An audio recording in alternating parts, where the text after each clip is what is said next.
আসসালামু আলাইকুম। আমরা দ্বিতীয় ভিডিওতে যেটা আলোচনা করব সেটা হলো ডোমেইন এবং হোস্টিং।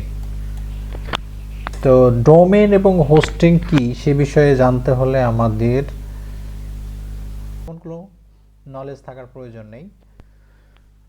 ডোমেইন এবং হোস্টিংটা হচ্ছে, আমি একবারে এক কথায় বুঝিয়ে দেব। সেটা হচ্ছে, ডোমেইনটা হচ্ছে এমন একটা জিনিস যে একটি ব্র্যান্ডের নাম।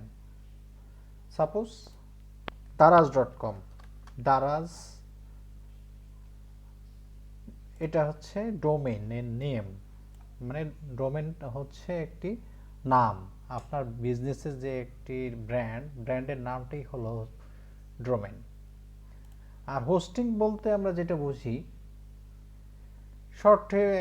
শর্টে বোঝার জন্য আমার ইন ডিটেল জানার কোনো প্রয়োজন নাই। কিভাবে কাজ করে সেটা আমরা প্র্যাকটিক্যালি দেখব।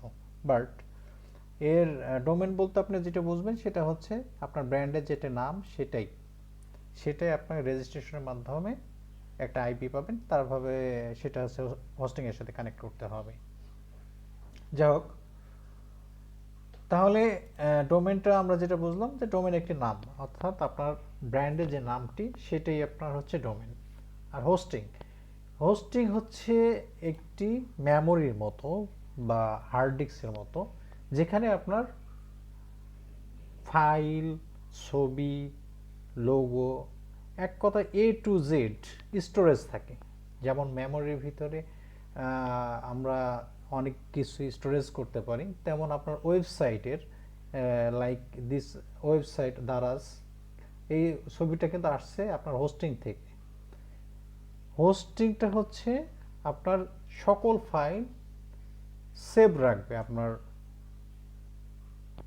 যত ফাইল, ছবি এবং প্রোডাক্ট রয়েছে, এটা হচ্ছে হোস্টিং। নর্মালি একবারে টোটালি নর্মাল একটা বিষয়। হোস্টিং হচ্ছে একটি স্টোরেজ বা ফাঁকা জায়গা, যেখানে আপনার সকল ফাইল এবং প্রোডাক্ট, ইমেজ, এক্সেট্রা সবই থাকবে।